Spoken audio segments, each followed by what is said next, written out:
کہ پاکستان میں خواتین کو واقعی حقوق نہیں مل رہے؟ دیکھیے ایک بات تو یہ ہے کہ اس برس چونکہ 8 مارچ رمضان ہوگا جی تو انٹرنیشنل ڈے تو خواتین کا 8 مارچ ہی 8 مارچ ہی، لیکن ہمارے ملک میں 12 فروری کی بھی ایک خاص اہمیت ہے، ٹھیک ہے، چونکہ 12 فروری 1983 کو ریگل چوک سے لاہور ہائی کورٹ تک خواتین کے جلوس پہ پولیس نے تشدد کیا تھا، بالکل جس میں جالب صاحب بھی تھے۔ جی تو 12 فروری پاکستان کی خواتین کی لمبی تاریخ ہے، جی اور یہ تاریخ جو ہے سر جی 1947 اور 1948 کے اپریل مئی تک جاتی ہے، افواہ جب بنی ہے۔ جی جی یس دنیا بھر میں عورت اور مرد میں فرق پایا جاتا ہے، امتیازی سلوک موجود ہے۔ میری نظر میں اس کا ایک بہت ہی سادہ اصول ہم سے بڑوں نے طے کر رکھا ہے کہ عورت اور مرد جسمانی طور پر مختلف ہو سکتے ہیں اور ہوتے ہیں، لیکن وہ صلاحیت میں، احترام میں، حقوق میں اور درجے میں، capabilities, dignity, rights and status اس میں ایک جیسی ہمارے پاس ثبوت موجود ہیں۔ جی جب اس ملک پہ جو ہے وہ کڑا وقت آیا ہے، ایک عورت کھڑی ہوئی ہے۔ میں آپ تو شاید اس وقت ظاہر ہے کہ اس عمر میں نہیں تھے کہ ہمارا ذاتی مشاہدہ ہو، لیکن کیا فاطمہ جناح ایوب خان کے خلاف نہیں کھڑی؟ بالکل کھڑی۔ یہ ہے قذافی اسٹیڈیم، یہاں پہ اس وقت شاید میچ ہو رہا ہوگا۔ جی جی اس کے دروازے پہ ہم نے محترمہ نصرت بھٹو کو لاٹھیاں کھاتے نہیں دیکھا؟ بالکل ایسے۔ کیا ہم نے پنڈی میں خاردار تاروں سے گزرتے ہوئے بینظیر بھٹو کو اور سکھر جیل میں لے جائے جاتے ہوئے، اور سمجھ گئے نا؟ جی جی کیا ہم نے محترمہ کلثوم نواز کی گاڑی کو کرین سے لٹکتے ہوئے شہر کی سڑکوں پہ نہیں دیکھا؟ بالکل دیکھا۔ تو کدھر تھے اس وقت وہ سارے اتنی بڑی بڑی بوچھوں اور پگڑیوں والے چودھری اور کوئی سردار اور کوئی فلاں اور کوئی فلاں اور کوئی فلاں، کدھر تھے وہ؟ اور میرا آپ کا جو اپنا جو مشاہدہ ہے، اگر ہماری مائیں ایسی اچھا انتظام کرنے والی نہ ہوتی تو شاید ہم یہاں تک بھی نہ پہنچ پاتے۔ بالکل ٹھیک۔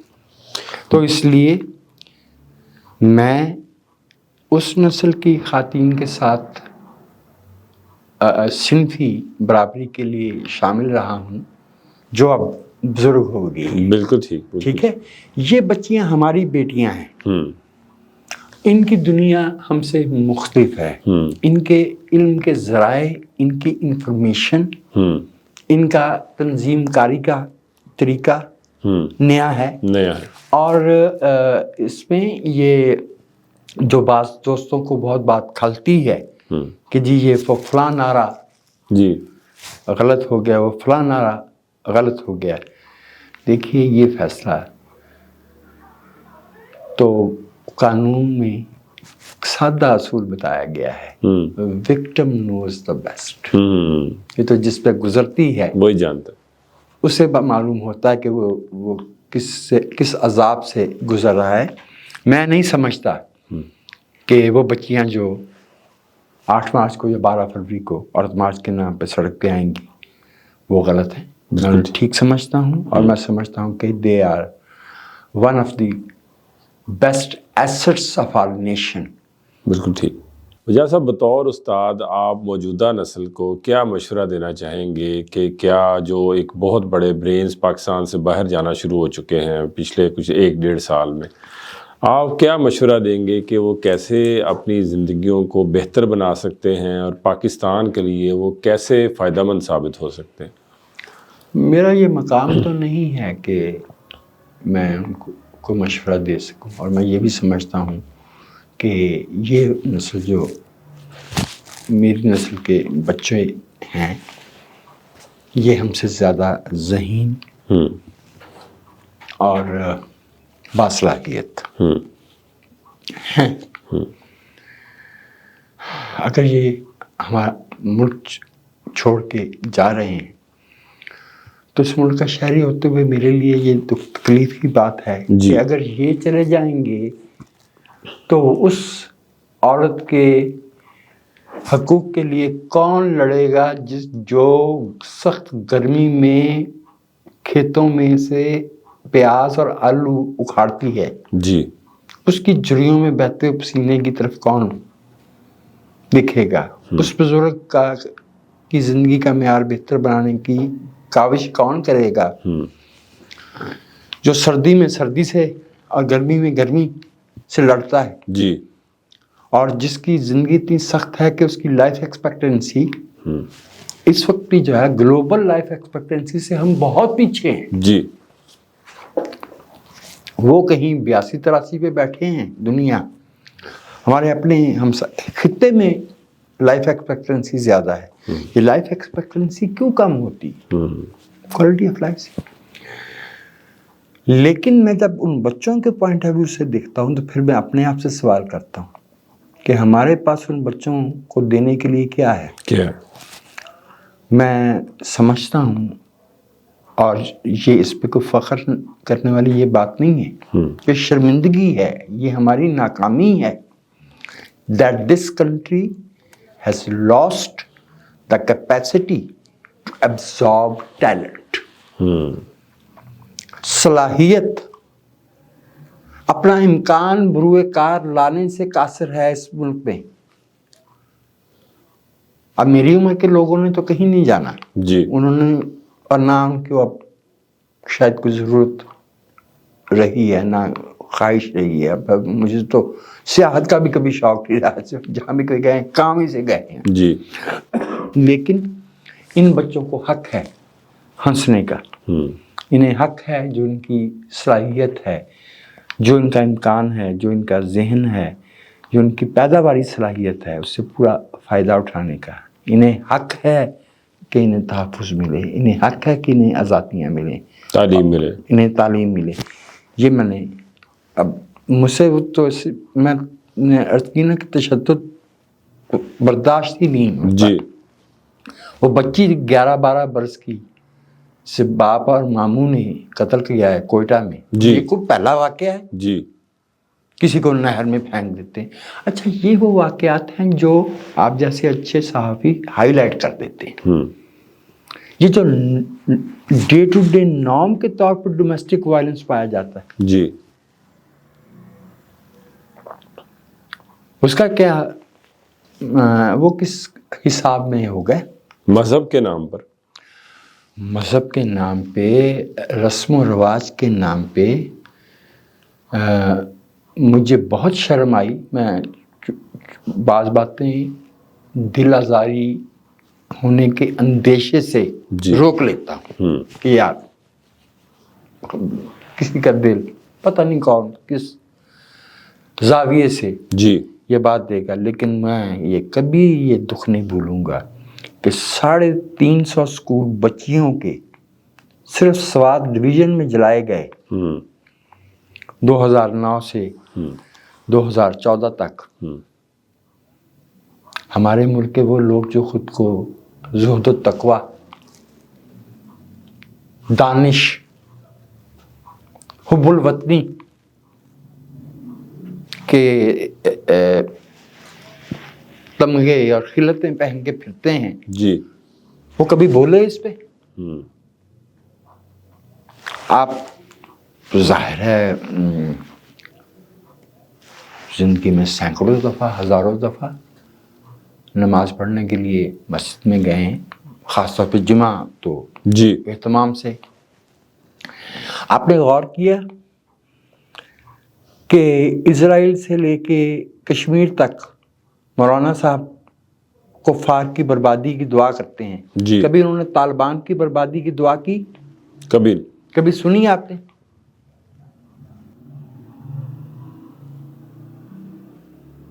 یہ جو